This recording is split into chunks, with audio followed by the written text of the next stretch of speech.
Everyone, welcome back to channel. मैं हूं साईराम। आज हम डिस्कस करेंगे एक important SDLC model, V model. इस वीडियो में हम कवर करेंगे principle of V model, advantage and disadvantages when to use V model. तो वीडियो को एंड तक जरूर वॉच करिए। सबसे पहले प्रिंसिपल ऑफ वी मॉडल को समझते हैं। सबसे पहले प्रिंसिपल है large to small. V model में टेस्टिंग स्टेप बाय स्टेप होती है। पहले प्रोजेक्ट रिक्वायरमेंट समझा जाता है, फिर हाई लेवल डिजाइन और डिटेल्ड डिजाइन बनाया जाता है। जैसे जैसे प्रोजेक्ट आगे बढ़ता है, रिक्वायरमेंट्स और भी क्लियर और डिटेल्ड होती जाती है। अब आते हैं डेटा प्रोसेस इंटीग्रिटी। इस प्रिंसिपल का मतलब है कि प्रोजेक्ट में डेटा और प्रोसेस दोनों प्रॉपर्ली कनेक्टेड होना चाहिए।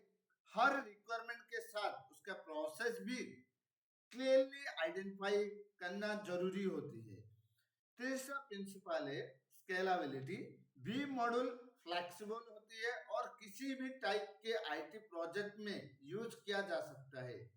प्रोजेक्ट स्मॉल हो या लार्ज, सिंपल हो या कॉम्प्लेक्स।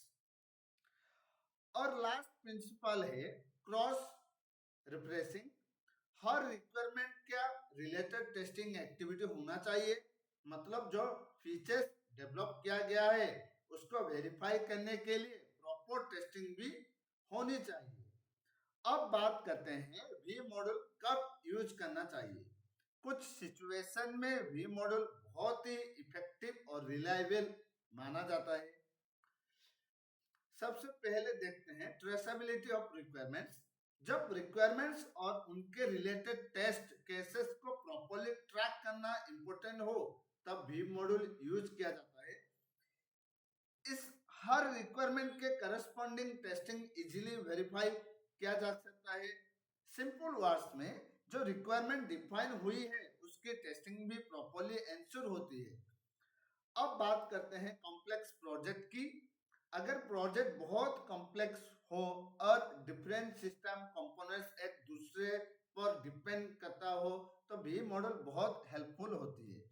ये टेस्टिंग एक्टिविटीज को सिस्टमेटिक वे में मैनेज करता है और इंटीग्रेशन इश्यू को रिड्यूस करता है। अब देखते हैं waterfall like project.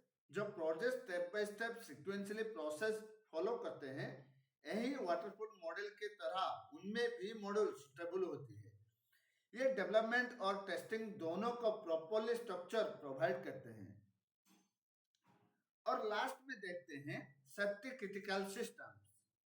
Aerospace, automotive और हेल्थ केयर जैसे इंडस्ट्रीज में भी मॉडल ज्यादा यूज होती है, क्योंकि इन सिस्टम्स में स्ट्रिक्ट वेरिफिकेशन और वैलिडेशन जरूरी होती है, ताकि रिस्क को अर्ली स्टेज में आइडेंटिफाई और फिक्स किया जा सके। चलिए अब देखते हैं advantages of V model. V model एक हाईली डिसिप्लिन्ड मॉडल है जिसमें हर phases one by one complete होती है।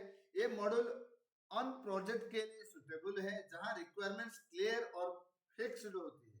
वी मॉडल को समझाना और यूज करना इजी होती है। इस मॉडल में टेस्टिंग एक्टिविटीज स्टार्टिंग फेज से ही बिगिन हो जाती है, जिससे एरर फ्री और हाई क्वालिटी प्रोडक्ट बनाने के चांस बढ़ सकते हैं। प्रोजेक्ट में मैनेजमेंट इजीली प्रोजेक्ट प्रोग्रेस को ट्रैक कर सकता है। वी मॉडल सॉफ्टवेयर डेवलपमेंट के लिए प्रॉपर स्ट्रक्चर प्रोवाइड करता है, जिससे डेवलपमेंट प्रोसेस इजी हो जाता है।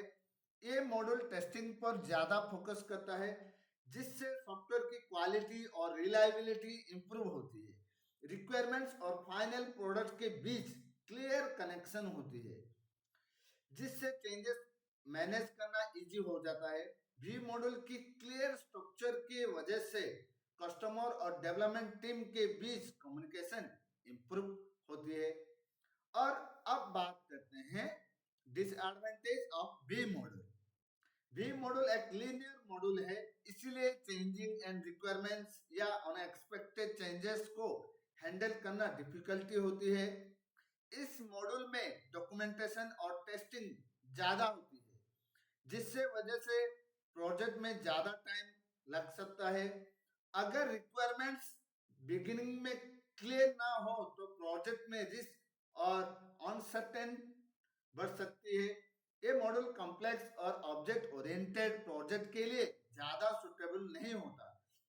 जिन प्रोजेक्ट्स में रिक्वायरमेंट बार बार चेंज होती है उनके लिए भी मॉडल इफेक्टिव नहीं होता। भी मॉडल में फेजेस को रिपीट या इटरेटिव करना इजी नहीं होता। एक फेजेस कंप्लीट होने के बाद नेक्स्ट फेजेस स्टार्ट होती है। भी मॉड्यूल डॉक्यूमेंटेशन पर बहुत ज्यादा फोकस करता है, जिससे एक्चुअल डेवलपमेंट वर्क स्लो हो सकता है। सो दोस्तों, ये था भी मॉड्यूल का कंप्लीट ओवरव्यू। इसमें हमने प्रिंसिपल्स, एडवांटेज, डिसएडवांटेजेस और भी मॉड्यूल कब यूज करना चाहिए सब कुछ डिटेल में समझा। उम्मीद करता हूं कि आपको ये वीडियो हेल्पफुल लगा होगा। अगर वीडियो पसंद आया हो तो लाइक करिए, शेयर करिए, चैनल को सब्सक्राइब जरूर करिए। मिलते हैं नेक्स्ट वीडियो में एक और इंटरेस्टिंग टॉपिक के साथ। Thank you for watching.